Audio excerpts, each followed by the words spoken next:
Buenos días. Con su permiso, señor presidente, tengo el honor de presentarles a ustedes el día de hoy la política exterior humanista del 2018 al 2024.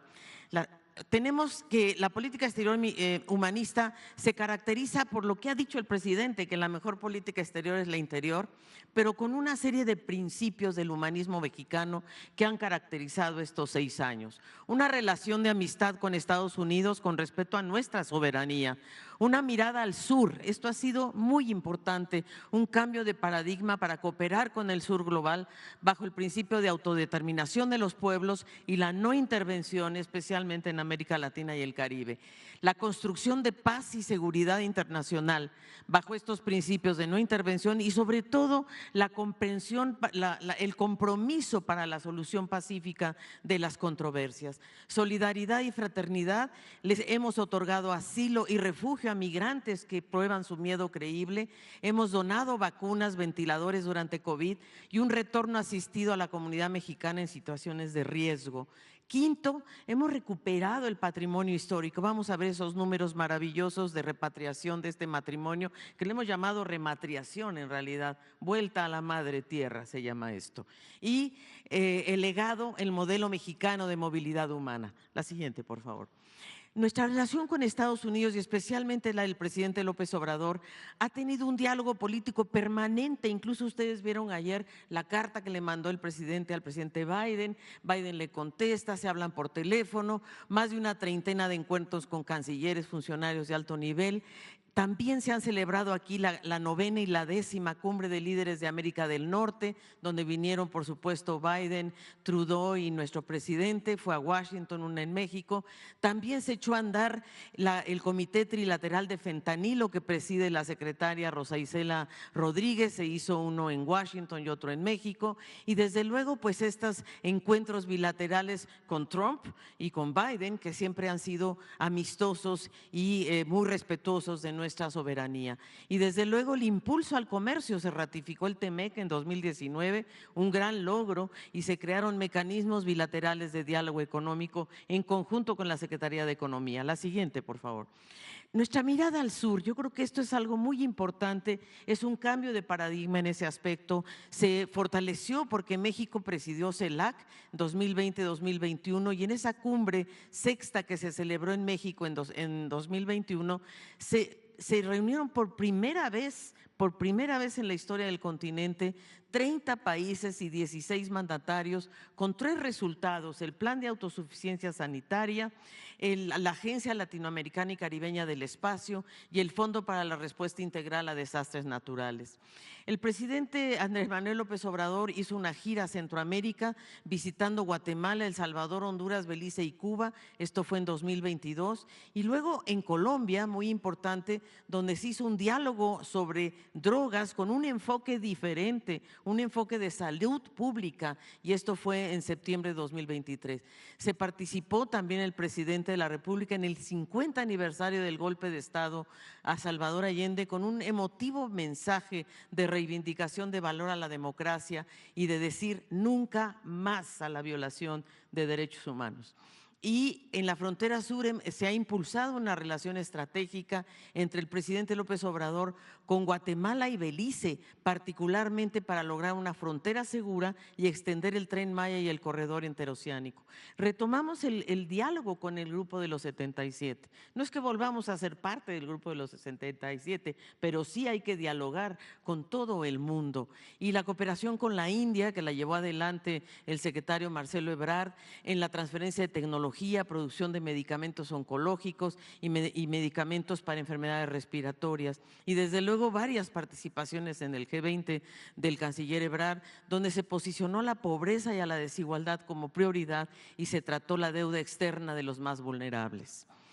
La construcción de la paz y la seguridad internacional ha sido un sello de esta administración con litigios estratégicos. La verdad es que esta demandas contra las empresas armadoras por facilitar el tráfico de armas y que vamos bastante bien en Arizona y en Massachusetts ganando algunos de estos litigios.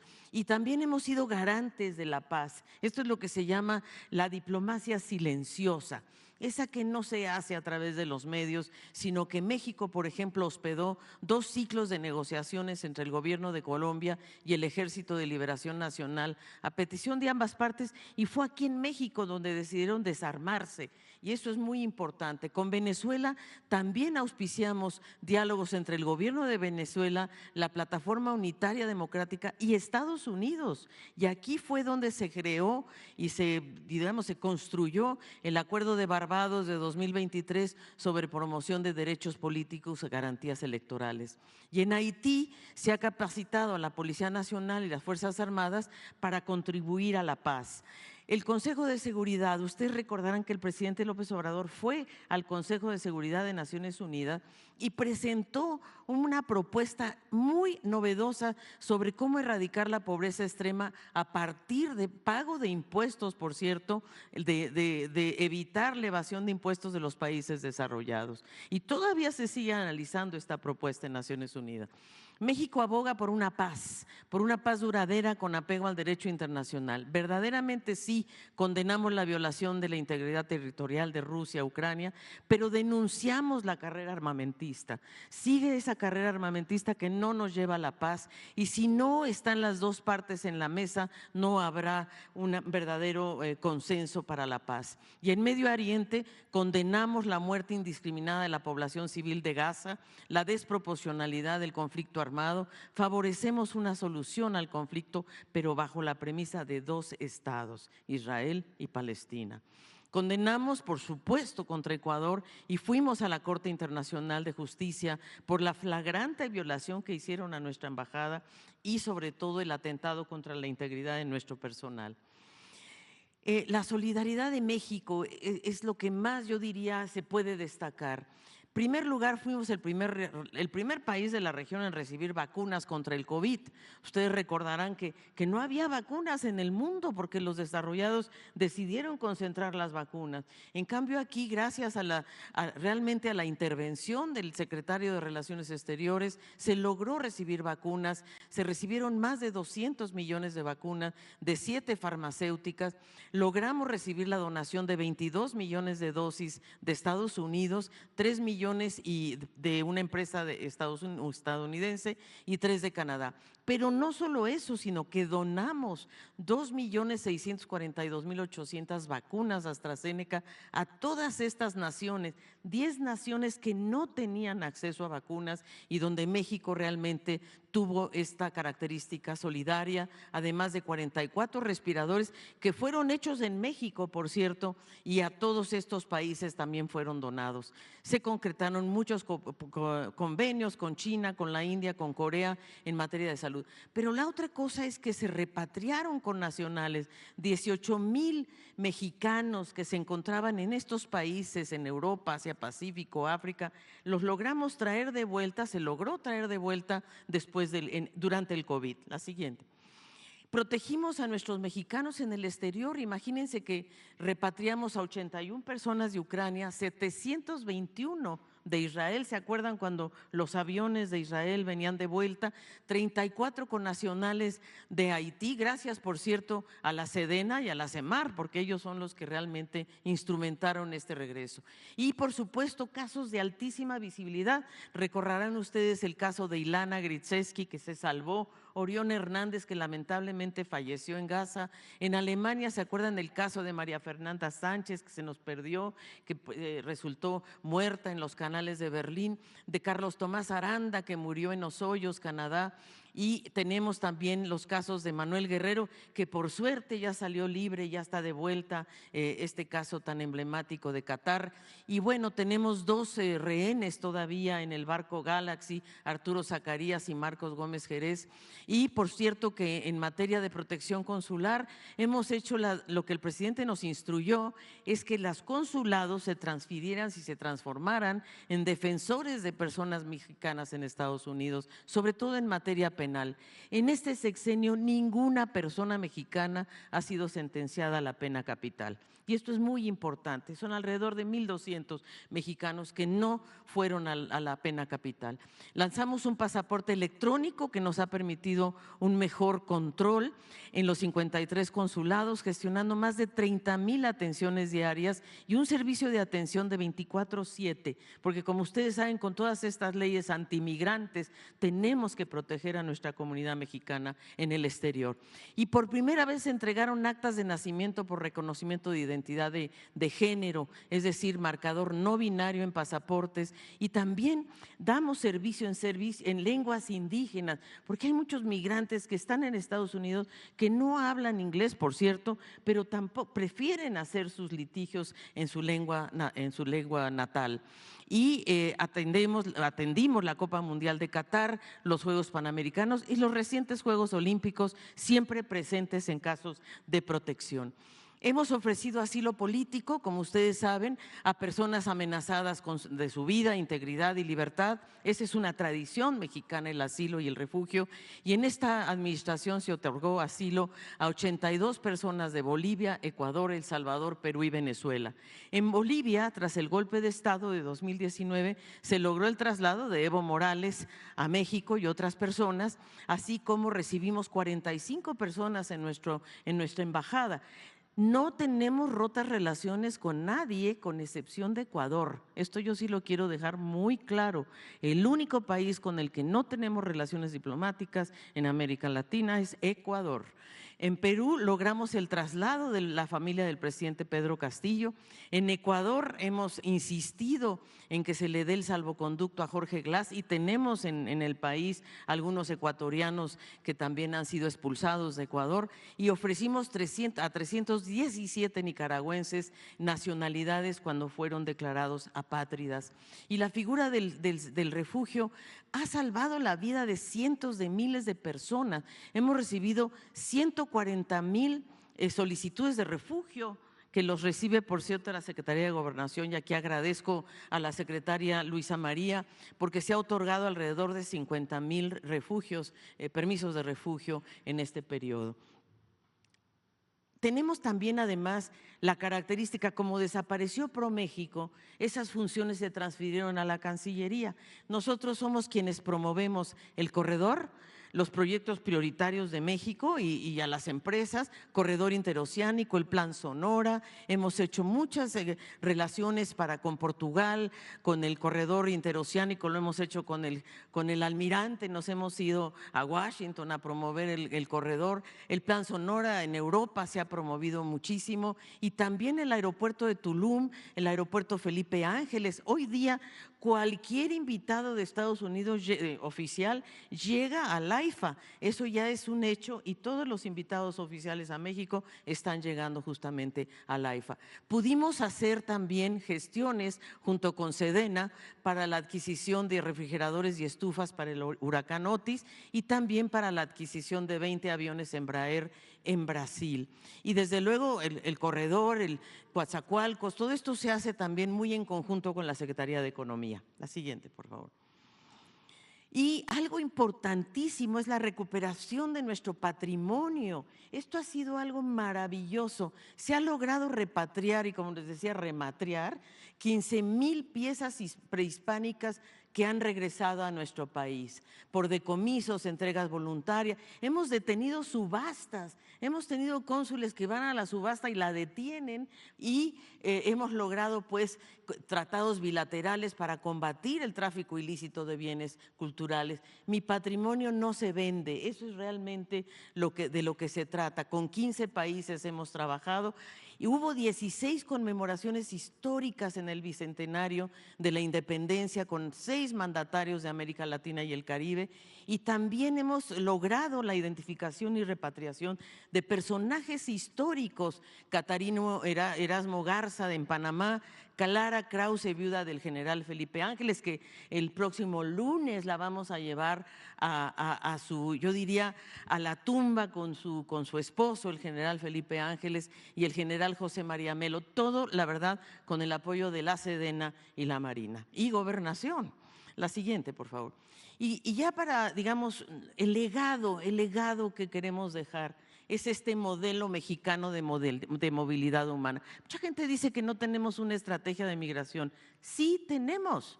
Y no solo la tenemos, sino que es un modelo, porque regularizamos a las comunidades en el exterior. El presidente, ayer que hizo este gran homenaje a los migrantes, también ha luchado constantemente para que se regularicen 5 millones de mexicanos que no tienen papeles en Estados Unidos.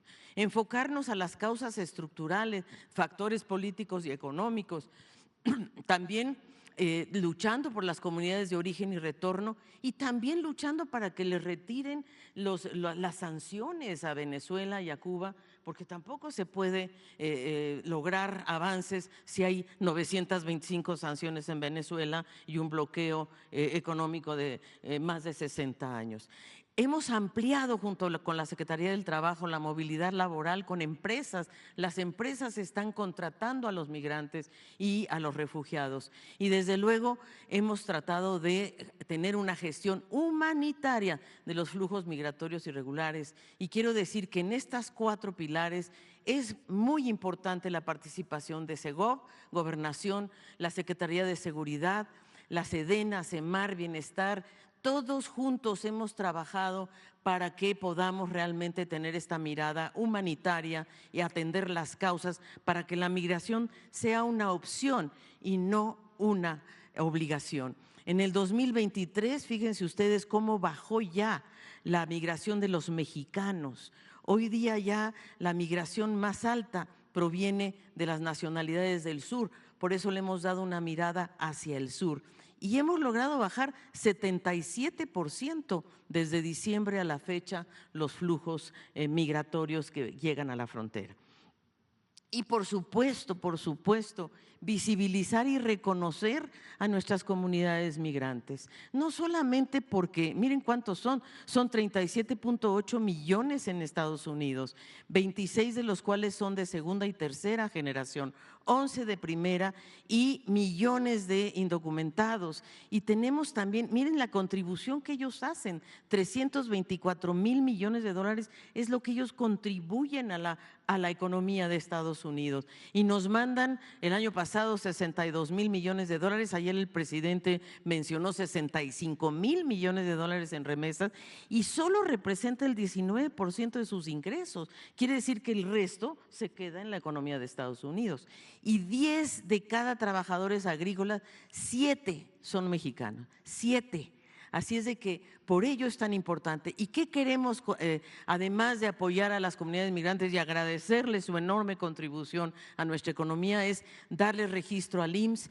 Ya pueden sacar su RFC, cosa que no podían hacerlo antes, y registrarse en el Infonavit y Financiera Bienestar, porque cada una de sus transacciones, cuando mandan remesas, les costaba $14 cada vez que mandaban algo. Ahora con Financiera Bienestar les cuesta $3. Así es que es una cosa muy importante. Y estos son todos nuestros consulados en Estados Unidos. Tenemos la red consular más grande del mundo en otro país. Y hemos hecho ya acuerdos con Guatemala y con Honduras para atender conjuntamente a nuestras comunidades en el exterior. La siguiente. Y por supuesto, algo que el presidente ha hecho énfasis y algo muy importante, hemos cambiado la narrativa hasta de Estados Unidos. Antes Estados Unidos no hablaba de las causas de raíz ni de las causas estructurales. Esto se ha logrado gracias al presidente López Obrador y porque hemos enfatizado en las vías regulares, y por eso se hizo el encuentro de Palenque con aquellas nacionalidades, todas estas, que son las que mayor flujo de migrantes está llegando a México y con los que necesitamos hacer acuerdos. Y por lo tanto, con 70 empresas hemos hecho acuerdos. Miren ustedes cuántas visas de trabajo se han logrado. Hemos logrado aumentar 86% las visas regulares de trabajo, tanto H2A, H2B, las del tratado, el PETAT, que es este programa de trabajadores agrícolas temporales que lo hace la Secretaría del Trabajo, que cumplió 50 años. Entonces, pues sí, en verdad, esta es la salida, las vías regulares de movilidad y el apoyo que damos a la cooperación. Nosotros estamos apoyando prácticamente, miren ustedes, 123 millones de dólares, que francamente no es tanto, y con 49 que están en proceso, estamos apoyando a 8 países, 75,000 personas, es decir, estamos logrando que no migren, tratar de que abordar sus problemas en sus países de origen, con 2 programas muy importantes que son Sembrando Vida y Jóvenes Construyendo el Futuro. La siguiente, por favor. Y por último, estas acciones coordinadas para que cuando ya llegan los migrantes a nuestro territorio podamos realmente ver qué podemos hacer. En primer lugar, Estados Unidos nos está regresando muchos mexicanos con un procedimiento de repatriación al interior de México. Y aquí lo que nosotros hacemos es que los recibimos, todas estas secretarías, Bienestar, Segov, UPM, Secretaría del Trabajo, todos en el AIFA. Antes se regresaban y se quedaban quién sabe dónde en el sexenio anterior. Ahora no, los recibimos, los atendemos y los tratamos de ayudar y les hacemos un seguimiento para ver a dónde van estos repatriados, y ahí Gobernación ha jugado un papel fundamental, porque realmente el 33% de las personas repatriadas se han integrado a nuestros programas sociales en el país. Y desde luego nosotros también retornamos personas a Guatemala, Honduras, Venezuela, Colombia. Hemos retornado 7,049 personas en vuelos, 8,350 por tierra, pero todo esto lo hacemos también con apoyos para que cuando regresen a sus países tengan algo, puedan participar en Sembrando Vida o Jóvenes Construyendo el Futuro. Y bueno, creemos que el legado de la política exterior es porque es la expresión del México humanista que ha transformado el modelo de desarrollo, porque se basa en principios y derechos, porque promueve la fraternidad y la solidaridad entre los pueblos, pone en el centro a las personas y atiende las necesidades de las y los mexicanos, tanto en México como fuera, y porque creemos en la solución pacífica de controversias y la no intervención. Y si me permiten, quisiera presentarles un video. Muchas gracias.